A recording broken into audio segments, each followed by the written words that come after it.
Hey guys, Hector here, and I want to quickly explain the different types of anime figures you can buy.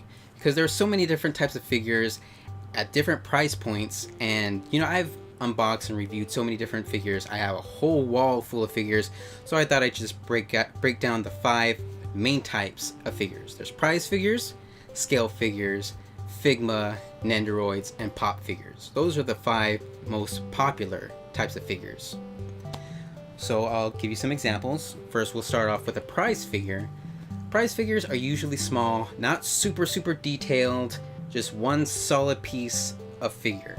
This one is actually a pretty decently sculpted prize figure. I have some other prize figures that don't look as good, but they're just simplistic figures, and they're usually pretty cheap. Oh yeah, and also, I haven't really dusted my figure, so they'll be a little bit dusty. Just heads up. So those are prize figures.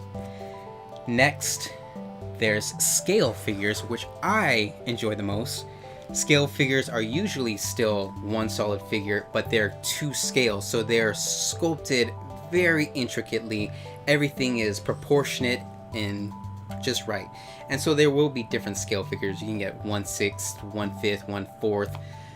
Yeah, I've seen 1/4 scale figures out there that are pretty big, but a lot of times I think they just have 1/8 scale figures.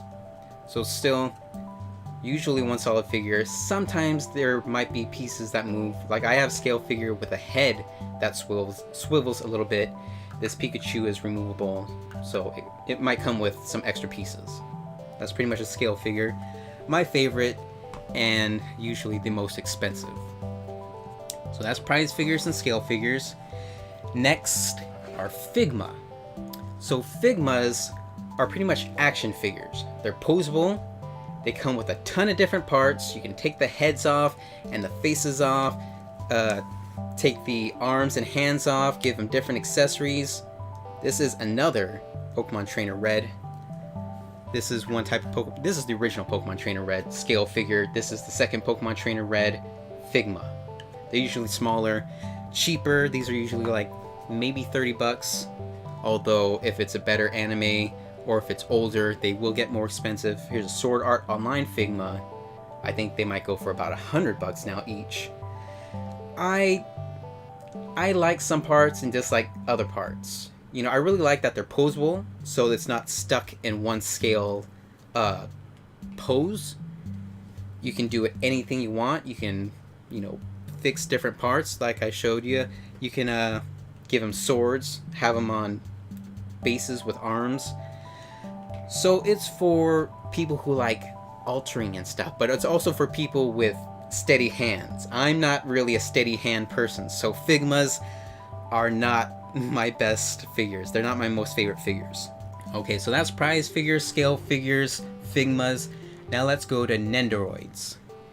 Here's another Pokemon Trainer Red, a Nendoroid. Usually they have bigger heads, small bodies, but like Figmas, they're posable. They have different pieces. You can change the faces, change the heads. They have little bases and all that. So they're pretty similar to Figmas, but they're more chibi style. See, scale figure, Pokemon Trainer Red, Nendoroid, Pokemon Trainer Red. And that's the first version of Red. Figma, second version of Red. Nendoroid, second version of Red. So some people like Nendoroid over other figures because one, the chibi style, they got the big heads, small bodies, they're a bit more cute. 2, again with the style, but more customization. Because like I said, you can swap the faces and swap pieces out there. There's some really awesome anime character designs that I've seen with Nendoroids. And 3, again, awesome character designs, but they're only Nendoroids. That's also a problem with a lot of figures. Sometimes there's a really awesome character design, but it's only Nendoroid, or it's only Figma, or it's only scale figure. But then there are some really popular anime out there like Attack on Titan, and like Pokemon, that have the same character just on all the different figure types. Those are really the main 4 anime figures, but there is a 5th figure type which I thought I would cover since it's so popular. That, of course, is Pop figures. So Pop figures have become a pretty well-known collectible. They have really big heads, really small bodies, and just black eyes. So people usually get Funko Pop figures because 1, they're cheaper, 2, collectibles. They're getting a lot more popular, kind of like Beanie Babies were. But 3, because there's some that are like really uncommon. Right here, Baby Metal. Baby Metal Pop figure.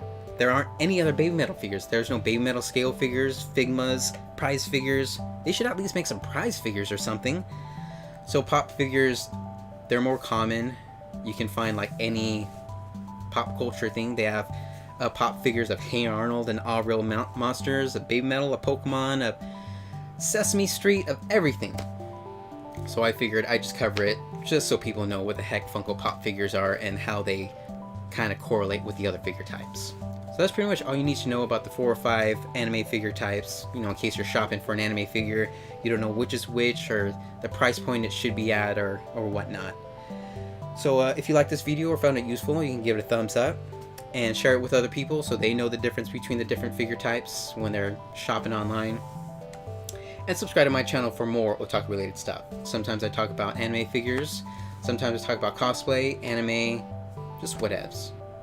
And as always, don't be afraid to be an otaku.